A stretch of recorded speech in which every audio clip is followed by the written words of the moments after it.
Welcome back to another segment of Level Up Chronicles, Recovered Souls. I hope and pray that you all are doing wonderful. Today, we are going to follow up on our last week's episode, Cutting Ties with Abusive and Dysfunctional Relatives. If you haven't had a chance to listen to that podcast, I encourage you to do so. There's great information you can benefit from. Today's topic, gang stalking and hoovering by family members, ties into what we talked about last week. While you're leveling up, you may have to leave some family members behind who have been contributing nothing but pain and sorrow to your life. When you decide to cut those ties, be aware your family might become aggressive and begin to tarnish your name among friends and other relatives. In this case, your immediate relatives who have been abusing you over the years will attempt to intimidate you by monitoring your moves on social media platforms and by sending you guilt-filled correspondence by way of email, chat messages, text messages, or letters. They may even show up at your job and place of residence. You may see subliminal posts on their Facebook feed that are strategically directed at you. They will try to taunt you in any way possible. This is called gang stalking. It can also be considered an antagonistic hoovering attempt. If you block them, they will gather other relatives, such as grandparents, aunts, uncles, cousins, and anyone else who's open to becoming a flying monkey for your abusers. This can be a very traumatic experience, and it adds to all the other anxieties you are already facing in breaking the traumatic bond with your family. Although this is a real experience, it's also very spiritual. You are breaking foundational, generational curses. You are disturbing ancestral dysfunctions that have been passed down the line of your DNA for centuries. There will be a natural and spiritual war for your freedom. Don't lose heart. You are a conqueror.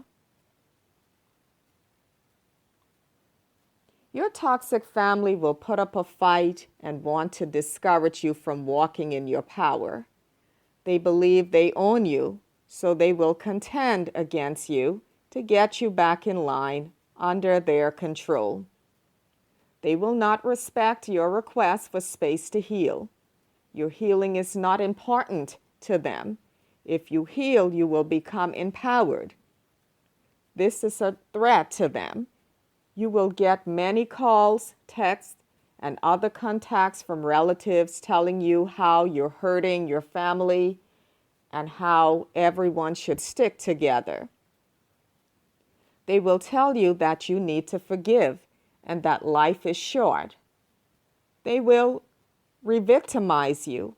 No one cares about your broken soul, broken heart, or troubled mind. The family is just wanting to keep up a fake public appearance of a loving family while they are mentally and emotionally destroying you behind closed doors and could give their 2 cents about your overall well-being. Here's some tips to help you through this process. First off, stand your ground on cutting the ties. Find a wholesome therapist or coach who specializes in this area. You want a compassionate therapist or coach who will not re-victimize you. If you can't afford a professional, look for support groups and communities in your town or online. Make every attempt to move away from your family. Do not give any of your relatives or any of your friends who are in close relationship with your relatives your new address or the location where you have moved. You cannot trust anyone at this time. Get a restraining order from the courts to protect you if you are unable to move right away. Change your phone number. Shut down your social media platforms or block everyone who you feel might be monitoring you so you can shut down the gang stalkers. Your family has no right to invade your life by stalking or monitoring you in any form or capacity. You have the right to protect yourself by getting the law involved if necessary. I know personally this is not an easy process, but once you are determined in your heart that you are abolishing the abusive cycle and fighting for your emancipation, you will win. Don't worry about the lies they will tell others about you. Truth has a way of coming out. Focus on getting yourself into a healthy and peaceful space to further heal.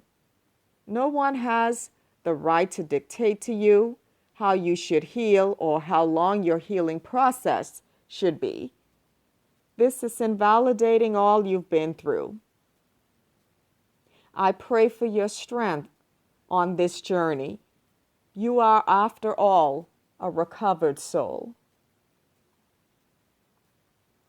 If you'd like to receive my healing coaching services, please contact me through the information listed in the description box. Thank you for tuning in today. Please don't forget to like, share, and subscribe. Until next time, peace and barakas. Hugs to you, sweet darlings. Mwah.